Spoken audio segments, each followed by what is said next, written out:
is indeed a privilege for me to be here to add my voice to what is happening here today. I want to put all the effort of the U.S. government, including the FinSap and the other Feed the Future, into the context of government's policy on agriculture. As you all know, since we came in, the president has launched Planting for Food and Jobs. And Planting for Food and Jobs is a purely private sector activity. We decided not to wait 1 minute, but to go ahead right from the beginning. And the lessons that we are learning from it is providing a lot for our planning for next year. As you may well know, we selected 200,000 farmers as our target for the first year. We strongly believe in learning to crawl before learning to walk, before learning to run. So we selected out of the 5 million or so farmers, 200,000. As of the end of July, we had registered 185,000. This was before the minor season, which has just begun. So we are on target of reaching the 200,000. A lot of lessons are being learned. We haven't finished. The harvest for the main crop is ongoing in the south. And we are feverishly preparing to ensure that not one single grain is left at the farm gate. And we are doing this with the help of smallholders. As I speak to you, Mr. Vice President, we have registered 291 individuals, companies, cooperatives, groups of traders for our product, which we're expecting a bumper crop because of the impact that this great program has had on agriculture, even in its infancy.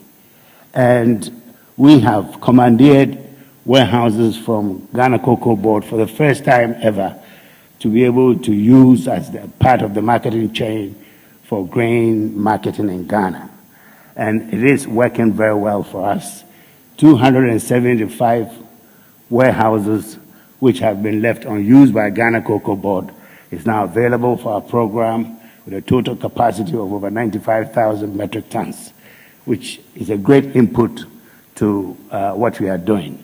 So we are just on the verge of learning about the marketing constraints and so on.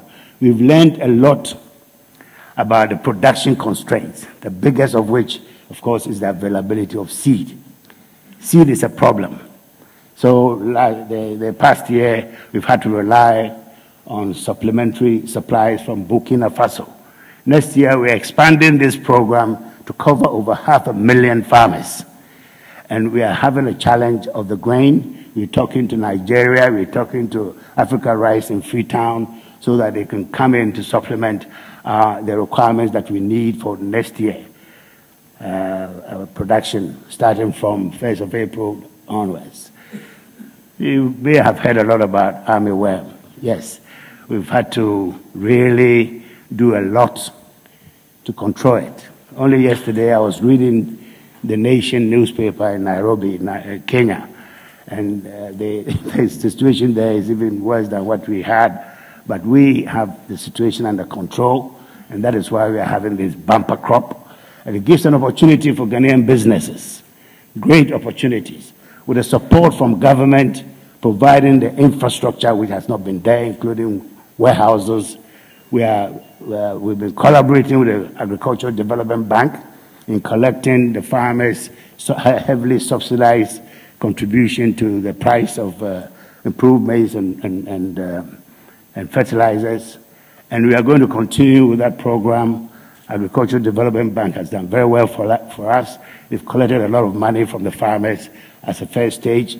Now we're waiting for the harvest to come for the farmers to pay the other half of what they are required to do. And if it works, we are going to expand this program to cover the 500,000 farmers that we are expecting to join the program next year.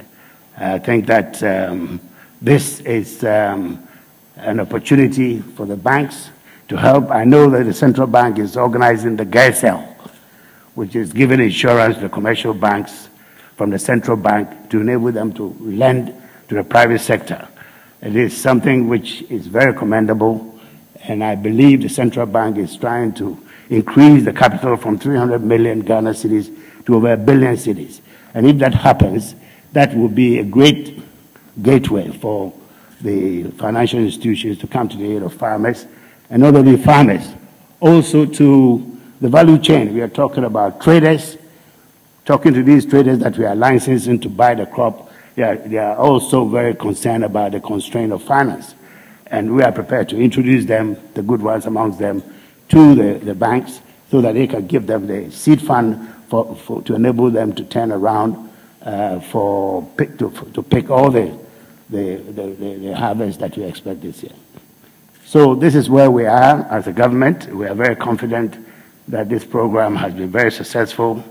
The farmers, in spite of the short notice given them and didn't know exactly what we were about, now everybody knows about planting for food and jobs, and we know that next year the program will be oversubscribed. Thank you.